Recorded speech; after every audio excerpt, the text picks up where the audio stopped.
y es una gran bendición, ¿verdad que sí? Buscar al Señor desde temprano.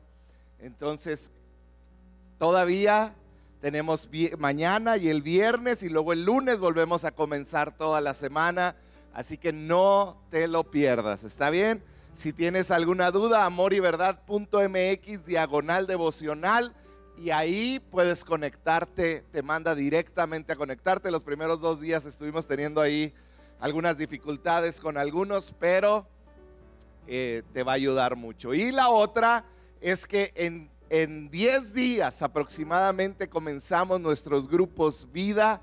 Entonces el domingo busca una dirección que quede cerca a tu casa, porque vas a ser muy bendecido. Vamos a tener grupos vida de matrimonios, de hombres, de mujeres. Entonces adelante a buscar un grupo vida, ¿está bien? Muy bien, vamos a orar. Padre, te entregamos este tiempo en tu palabra. Espíritu Santo, yo pido que tú hables a nuestro corazón. Señor, que tu palabra nos mueva.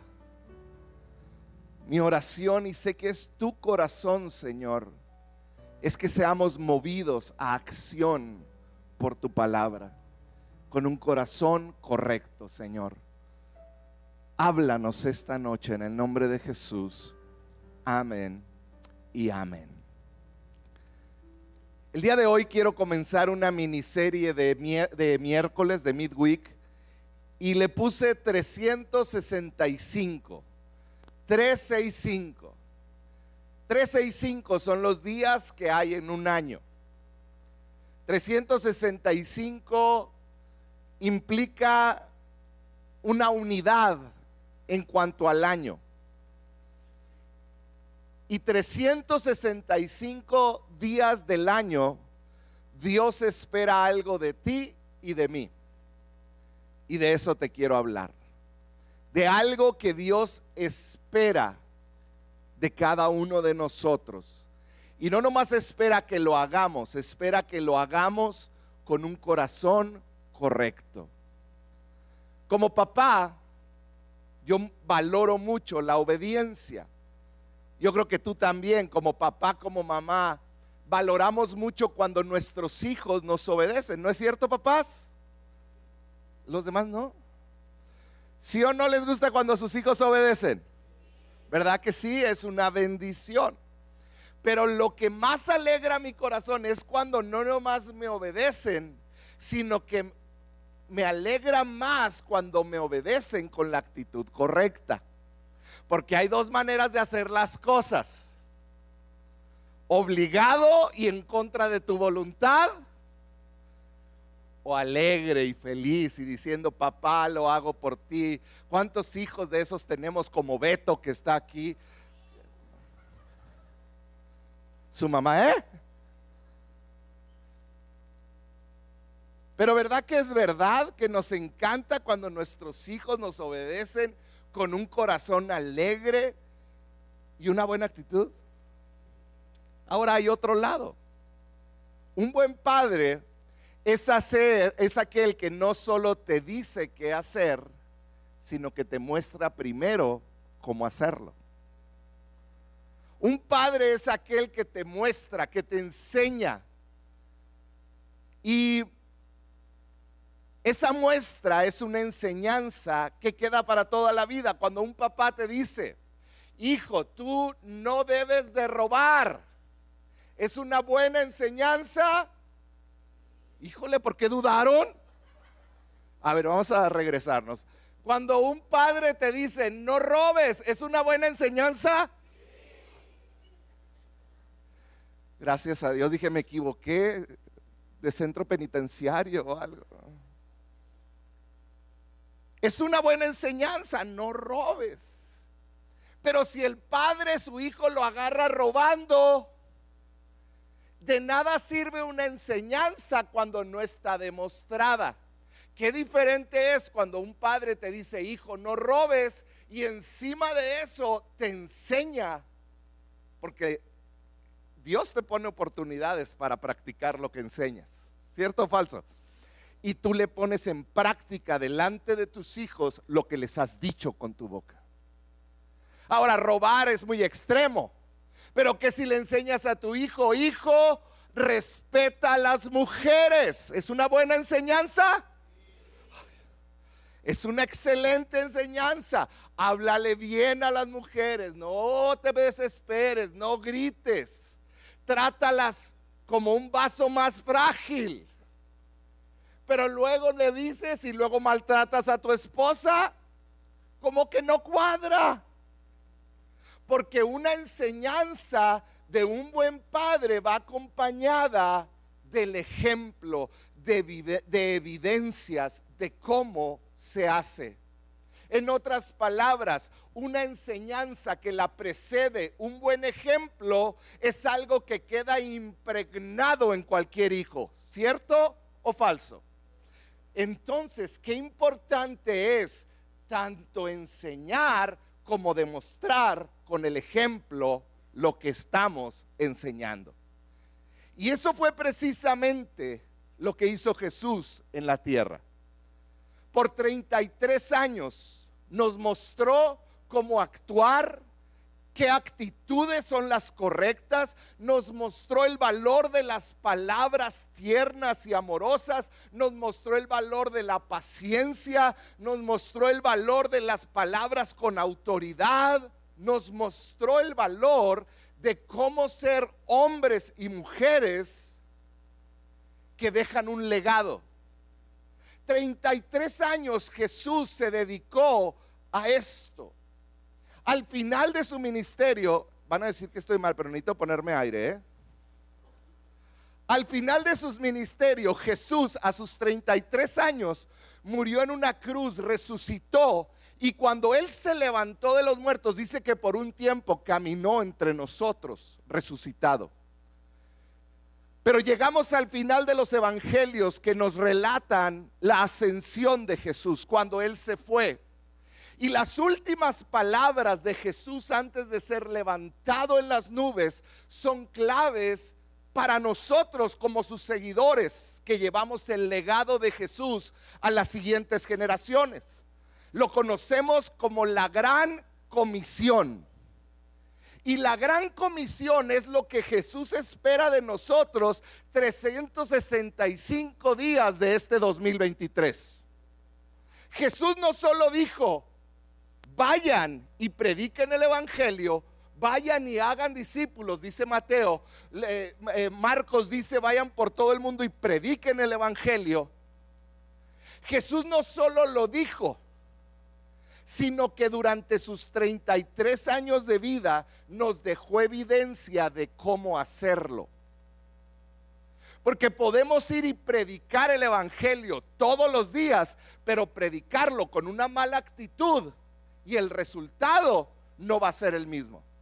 ¿Sabes por qué la iglesia no ha llegado? Y no me refiero a Amor y Verdad, me refiero a la iglesia de Cristo en el mundo.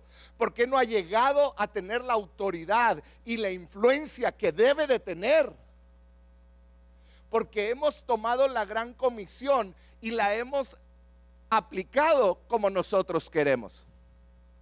Hemos levantado el dedo de juicio creyéndonos Dios. Hemos juzgado al que se tatúa, hemos juzgado al que se pinta el cabello, hemos juzgado al que se viste diferente, hemos juzgado a los que piensan distinto a nosotros.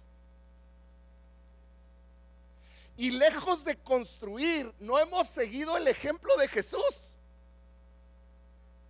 Entonces no se trata tan solo de seguir la Gran Comisión, sino de seguirla correctamente como Jesús nos mostró, como Jesús nos modeló. Vamos a leerlo en Marcos 16:15.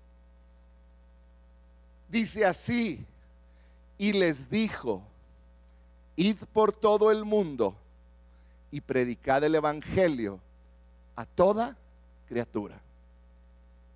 Es que ahí no dice cómo lo prediquemos. Sus 3 años de ministerio y sus 30 años anteriores nos dicen cómo. Y es de lo que yo te quiero hablar hoy.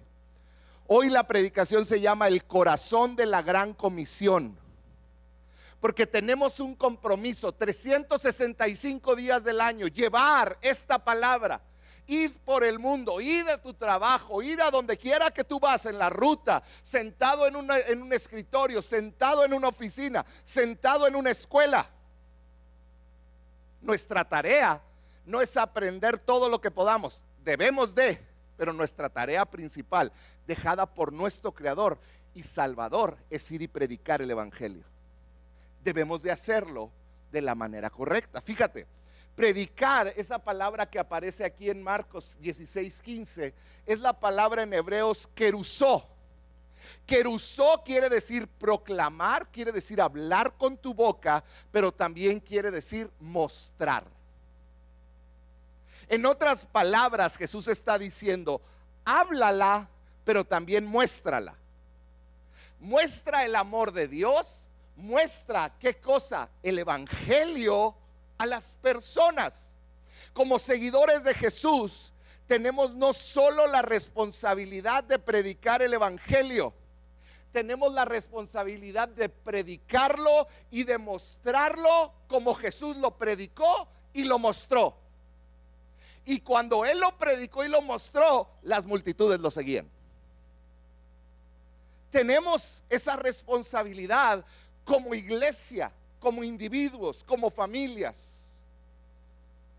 No sé si te ha pasado en algún momento que has llegado a algún lugar y te has sentido rechazado, como que no te sientes que te dieron la bienvenida correctamente. ¿Te ha pasado que has platicado con alguien y como que no sientes que hubo clic, como que no sientes que te aceptan tal y como eres? ¿Cuántas veces has llegado a la iglesia y te has sentido fuera de lugar? ¿Cuántas veces te has sentido juzgado? Y no estoy hablando nada más de esta iglesia. ¿Cuántas veces gente que tú conoces no viene a la iglesia porque se sienten juzgados, porque se sienten apuntados, porque se visten diferente, porque se arreglan diferente, porque son diferentes? Y de las principales cosas que dicen es: yo no voy a la iglesia porque me siento que me ven raro, ni siento que no me ven normal. Recuerdo de pequeño llegar a la iglesia. Yo voy a la iglesia desde los 6 años aproximadamente. Y cuando era un adolescente, híjole, también había coyotes en aquella época. Recuerdo de pequeño llegar a la iglesia y escuchar hablar de un Dios santo, poderoso, el que echó a la mar los carros del faraón. ¿Sí saben? Sí. Un Dios que en él hay, tranquilo, le sale lo pentecostal luego. Un Dios que amaba, un Dios que era amor, que había muerto en la cruz por mí. Pero yo llegaba a la iglesia y nada concordaba. Llegaba a la iglesia y había grupitos. Llegaba a la iglesia y no le hablaban unos a otros. Llegaba a la iglesia y decían: ay, esos son los fresas de la iglesia. Acá estamos los barrios. Donde yo venía, pura baja autoestima. Eso se llama baja autoestima. Pero no era en esta iglesia, era en otra. Y de otra ciudad, de Chihuahua. No, aquí no sucede eso, pero para nada. ¿Verdad que no? Y no concordaba el evangelio que predicaban con lo que vivíamos allá abajo. Y no es verdad que a veces estamos en iglesias que se habla de amor, pero hay todo menos amor. Se habla de aceptación, pero hay todo menos aceptación. Donde escuchamos crítica, donde escuchamos juicio, donde escuchamos: es que a mí no me gusta esto, es que yo quiero los carros del faraón, es que no, ya los echó a la mar, y etcétera, etcétera. Vivimos en estos conflictos. A lo largo de mi vida he platicado con mucha gente que no quiere volver a la iglesia por estos conflictos que te estoy hablando, que un día salieron y lo último que piensan es en regresar. Y hay otros que sí siguen viniendo a la iglesia, pero como la iglesia los lastimó, viven escondidos. Viven escondidos en una silla. Llegan cuando ya empezó, se van en cuanto se termina y no platican con nadie, salen hasta rápido y los ves, a veces te quedas con la mano así. Sí me doy cuenta. Y vivimos escondidos. ¿Por qué? ¿Por qué? Porque una mala experiencia, no se vivió lo que se predicó. Ahora, no estoy hablando de perfección. ¿Te ha pasado? ¿Lo has hecho? Por años Dios ha estado tratando con un relato de la Biblia acerca de Jesús que encontramos en Juan 8. Y me gustaría que fueras ahí conmigo a Juan 8, versículo 3 y versículo 4. Es el relato de la mujer sorprendida en adulterio, así dice el título arriba. Y dice, mientras hablaba, los maestros de la ley religiosa, estaban ahí los que sabían de la ley, los que sabían de la Biblia. Dice, y los fariseos le llevaron una mujer a Jesús, le llevaron a una mujer que había sido sorprendida en el acto de adulterio. No es que alguien les platicó, la encontraron en la cama con alguien que no era su marido. La encontraron sorprendida en el acto. Y dice, la pusieron en medio de la multitud. Maestro, le dijeron a Jesús, esta mujer fue sorprendida en el acto de adulterio. Sigue diciendo el versículo 7, como ellos seguían exigiéndole una respuesta, le decían, Jesús, ¿qué hacemos? Y Jesús cayó y agachó la mirada y dice, ellos seguían exigiéndole una respuesta, ¿qué hacemos con ella? Porque la encontramos en el acto. ¿Qué sucedía? Esos conocedores de la palabra de aquel tiempo de la ley sabían que la ley decía, si alguien es sorprendido en adulterio, debes de apedrearla hasta morir. No había ni necesidad de un juicio, era simplemente que alguien repitiera las palabras que estaban escritas en la ley. Y le dicen a Jesús, a ver, tú que mucho amor con alguien que merece ser apedreado por la ley de Dios, ¿qué vas a hacer? Dice, como ellos seguían exigiéndole una respuesta, él se incorporó nuevamente. ¿Qué quiere decir? Que él se agachó, estaba ahí en el suelo. Y les dijo, muy bien. Les dijo, está bien, vamos a apedrearla. Es lo que estaba diciendo. El muy bien quiere decir, agarren sus piedras. La ley lo dice. Y luego les dice, muy bien, pero el que nunca haya pecado, que tire la primera piedra. Luego volvió a inclinarse y siguió escribiendo sobre el polvo. Al oír eso, los acusadores se fueron retirando uno tras otro, comenzando por los de más edad, hasta que quedaron solo Jesús y la mujer en medio de la multitud. Entonces Jesús se incorporó de nuevo y le dijo a la mujer, ¿dónde están los que te acusaban? ¿Ni uno de ellos te condenó? Ni uno, Señor, dijo ella. Yo tampoco, le dijo Jesús. Vete y no peques más. Hoy te quiero hablar de unos puntos que son claves para nosotros como seguidores de Cristo. Rasgos del carácter de Cristo. Muchas veces se nos olvidan, pero el Nuevo Testamento está lleno de ellos y es la manera en que nosotros debemos de vivir, debemos imitarlos. Debemos imitar esos rasgos que vemos en Jesús con nuestra vida diaria, porque se supone que estamos llevando el evangelio de Cristo. Lo primero que quiero que notes es que en este relato hay tres personas representadas. Está Jesús, amoroso, misericordioso, odiado por los religiosos de la época, un revolucionario. Está el pecador, la mujer que fue traída, capturada en medio del pecado, Y número 3 están los religiosos, la gente que decía que amaba a Dios y que seguía sus mandamientos. Te puedo decir algo, esta noche, aquí y en toda la humanidad están estas 3 personalidades. Tú y yo somos uno de estos.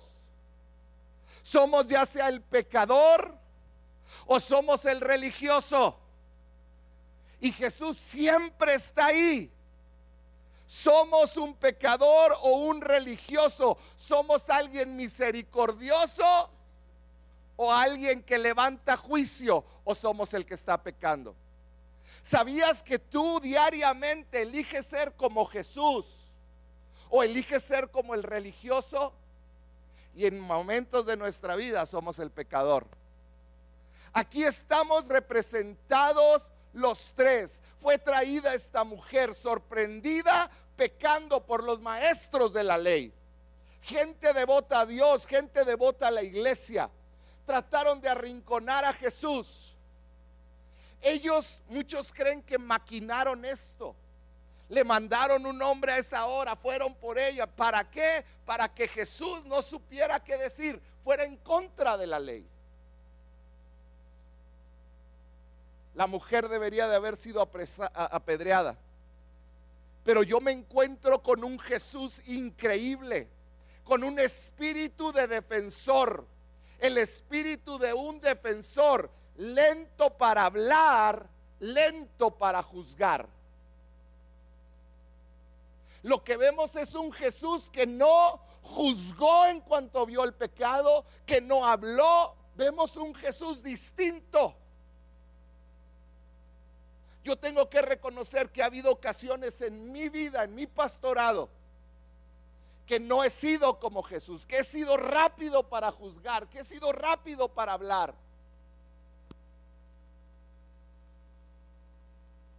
Porque si somos honestos, es muy fácil para nosotros permitir que un espíritu de acusador nos tome y nuestro dedo se levante. Es muy fácil criticar. Es muy fácil tener rocas entre nuestras manos.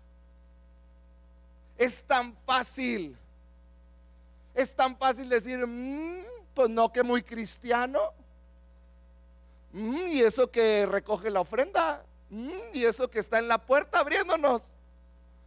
Y toca en la alabanza, la batería. No sé por qué se me ocurrió. Trabaja ahí con el pastor. Y es pastor. Háganle conmigo, todos lo hemos hecho. ¿Verdad? Es tan fácil convertirte en el acusador. Es más, se nos da natural. ¿No me creen? ¿Cuántos vieron el Mundial de Fútbol? ¿Cuántos ahí estaban a las 8 de la mañana, 9, viendo a México con el dedo de acusadores? ¿Qué hace ahí ese jugador? Ochoa pasó de ser un porterazo a ser lo peor. Porque se nos da natural la crítica. Y la realidad es que cuando vemos el pecado de otros y sentimos que nosotros no estamos tan mal, es tan fácil sentir orgullo de sentirnos lo suficientemente justos para apedrear a nuestros hermanos, para apedrearlos. ¿Ya viste? Se me hace que anda mal. ¿Ya viste? A sus hijos les falta disciplina. ¿Ya viste? La hermana fulanita anda bien mal. Mira cómo se anda vistiendo. La vi con un hombre en los elotes. Puras cosas que repito que me dicen ustedes. ¿Ya viste cómo se viste? Qué bárbara. Vamos a orar. ¿Supiste lo que hizo? No, pero cuéntame para orar juntas. Ay, dije juntas, juntos.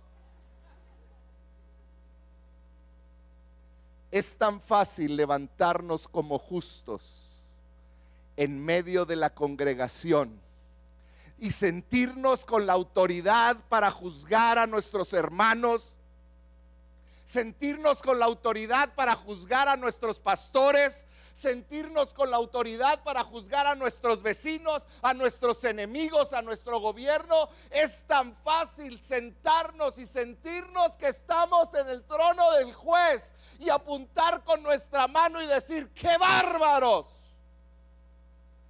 ¿Cómo se atreven? Es tan fácil adoptar un espíritu acusador, pero la pregunta es: ¿qué hizo Jesús? Jesús no tuvo un espíritu de acusador. Él mostró amor. Iglesia, es hora de dejar atrás el juicio. Es hora de dejar atrás algo que ha hecho tanto daño. El concepto vacío de la sana doctrina. Y perdóname que te lo digo, pero con el afán de decir: es que esto es la sana doctrina, hemos lastimado a tanta gente. Yo no estoy diciendo que no cuidemos lo que se enseña y que sea 100% bíblico y que la vamos a borrar ni una coma de la Biblia. Pero nos hemos puesto en nuestro papel de fariseos que conocemos lo que dice la Biblia de los homosexuales y de los adúlteros y de la pornografía y de cualquiera que se viste o que actúa diferente a nosotros, que es tan fácil acusarlos. Es tan fácil decirles por qué. Es tan fácil acusar y señalar al que golpeó a sus hijos, al que les gritó, al que tuvo un momento, al que hoy está en la cárcel por un asesinato, y nos sentimos como no lo hemos hecho o no nos han cachado, con el derecho a apuntar. Es tiempo de dejar de apuntar y señalar a los problemas de los demás, y es tiempo de apuntar a la solución, que es Jesús. Es tiempo que como iglesia empecemos a dejar de agarrar piedras y ocupemos nuestras manos para señalar a la respuesta, que es Jesús. Hoy yo te quiero hablar de 3 cosas que Jesús mostró en su carácter en esta escena. Lo primero que mostró fue misericordia y gracia. Cuando hablas, cuando vives, cuando caminas, cuando respiras, tu anhelo debe ser mostrar la misericordia y la gracia que Jesús mostró. Jesús, aún siendo santo sin pecado, nunca levantó un dedo acusando a la mujer. Y tengo una pregunta para ti: ¿se lo merecía? La agarraron en el acto. De acuerdo a la ley, si no estuviera ahí Jesús, hubiera muerto esa tarde esa mujer. ¿Sabes cómo mostró Jesús misericordia? Si te fijas, leímos ahorita un versículo que dice: Jesús se incorporó. Jesús bajó la mirada, y no nomás bajó la mirada. Llegaron y la pusieron en medio de la multitud, tirada, yo me imagino que golpeada, semidesnuda, cubierta. Y Jesús se postró con ella y agachó la mirada, se puso en el mismo plano de ella. Jesús no la volteó a ver para humillarla. Los ojos de Jesús no se clavaron para decir: qué bárbara, es que sí te pasaste. Te pasaste. Qué bárbara. No la volteó a ver con juicio, no la volteó a ver con rechazo, no la volteó a ver con indiferencia, no la volteó a ver como un reclamo diciéndole: ¿qué te pasa? Jesús lo primero que mostró cuando se la trajeron, al agachar la mirada, es respeto por una mujer que había pecado. ¿Qué nos corresponde cuando vemos el pecado de alguien más? Mostrarle lo que Jesús le mostró al pecador: respeto. Respeto. Dice la Biblia, agachó la mirada, dice una de las versiones, porque no quería hacerla sentir mal. Es tiempo de dejar de predicar queriendo hacer sentir mal a las personas, porque mientras más mal se sientan, más rápido van a correr a Jesús. Van a correr a Jesús por temor, no porque sienten su amor. Y ese es un fruto que se muere. Pero cuando entiendes su amor y te atrae su amor, la Biblia es clara, no son tus palabras las que lo atraen, es el amor de Jesús. ¿Qué tenemos que hacer? Mostrar ese amor. Es el Espíritu que redarguye de pecado, no tus palabras ni tus ojos. Es tu actitud de amor. Me acuerdo Josué tenía 2 años, tiene 12, hace 10 años. Estábamos en una alberca, estábamos de vacaciones y estábamos en una alberca y tú conoces a los niños de 2 años, cada 5 minutos quieren ir al baño. Y me dice, papá, pipí, y ahí voy. Y entramos y estoy con él en el baño, él está ahí haciendo, y en eso entra un hombre grandotote, bien dadote, todo tatuado hasta acá arriba, las cejas para arriba, todo tatuado. Y Josué así se le quedó viendo. Y luego me decía, mira papá. Y yo, hombre, ahorita me va a pegar este. Y yo le volteaba la cabeza y él volteaba así. Lo hizo sentir tan incómodo al hombre que rápido se salió. Tan incómodo que un mocosito de 2 años, viéndolo raro, lo intimidó. ¿Qué pasa cuando alguien diferente llega a la iglesia o a tu casa? ¿Qué pasa cuando alguien sucio, golpeado por el pecado, llega a tu casa, llega a esta iglesia?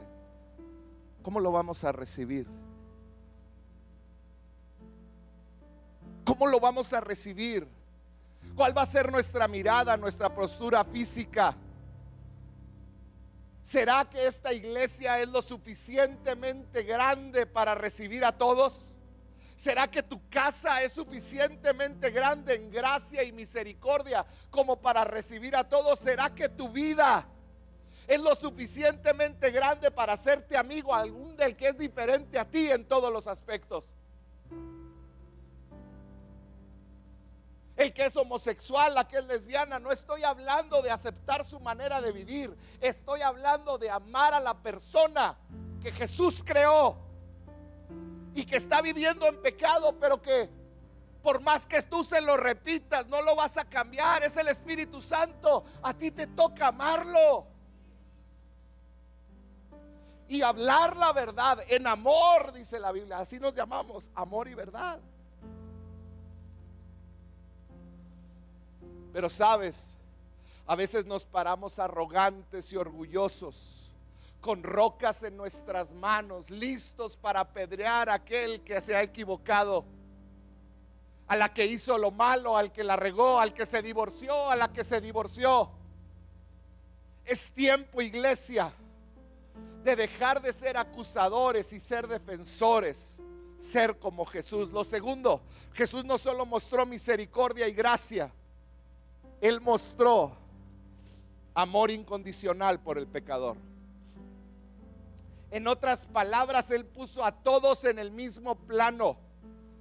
Él no puso a los religiosos por encima de la mujer. Él amó a Nicodemo, que era un religioso, y amó a la mujer pecadora, y habló con todos por igual, con la misma gracia y el mismo amor. Versículo 7 dice, como ellos seguían exigiéndole una respuesta, Él se incorporó nuevamente y dijo, muy bien, pero el que nunca haya pecado, que tire la primera piedra. ¿Te puedes imaginar el dolor de esa mujer que estaba viendo piedras en las manos de aquellos que deberían de abrazarla? Porque eran los religiosos, los que conocían de Dios, los que deberían de haberla restaurado y amado. Pero lejos de haber amor y aceptación, había piedras en sus manos. ¿Será que con tus familiares, con mis familiares, que tienen otras creencias, en vez de ver en nuestras manos amor, ven piedras? Eso no es cumplir con la gran comisión. Decirles está mal que adores ídolos, quítalos y quitárselos. ¿Crees que eso es lo correcto que los va a traer a Él? O amarlos y cuando te pregunten explicarles lo que dice la Biblia. Que después de que conocen el amor de Cristo, ellos solos van a llegar y van a quitar lo que tienen que quitar de sus vidas y de sus casas. No al revés. Jesús mostró amor. Jesús no hizo sentir juicio. Jesús la hizo sentir amada en su pecado. Y lo tercero, Jesús mostró humildad. Me conmueve el solo imaginarme esta escena. ¿Sabías que aún Jesús, como su postura física, predicó gracia y compasión? Versículo 8 dice: luego volvió a inclinarse y siguió escribiendo en el polvo. Los religiosos tenían piedras. Jesús le mostró el evangelio. Jesús le mostró con sus hechos lo que es el amor de un Padre celestial, con un amor perfecto. Ella estaba en tierra, la aventaron frente a Jesús como algo sin valor, y Jesús mostró la humildad de unirse a la tierra con ella y verla y tener su cara al nivel de ella.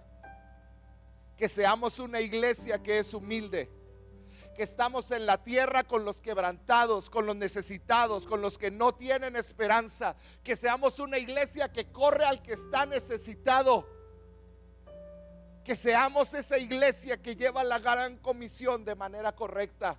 Una iglesia que muestra compasión, gracia y amor. Que no seamos la iglesia arrogante que cree tener toda la verdad y vivir toda la verdad. ¿Tenemos toda la verdad? Sí, porque la palabra de Dios es verdad.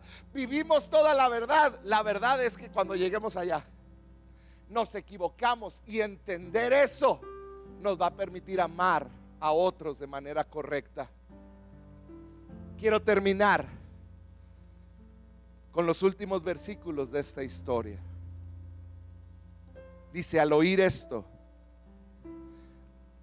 al ver esto, tal amor, tal gracia, tal misericordia, los acusadores se fueron retirando uno tras otro, comenzando por los de más edad, hasta que quedaron solo Jesús y la mujer en medio de la multitud.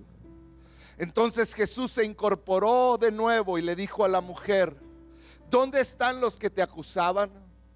¿Ninguno de ellos te condenó? Y ella pudo hablar. Hasta ese momento ya no había hablado. No tenía cara para defenderse. Y ante la pregunta de Jesús, versículo 11, dijo: ni uno de ellos. Y fíjate esto, cómo cambió: Señor. Ella ahí pudo reconocer: esto es más allá que una religión. ¿Quién me puede amar así sin un verdadero Padre? Dice: ninguno de ellos, Señor. Yo tampoco, le dijo Jesús. Vete y no peques más.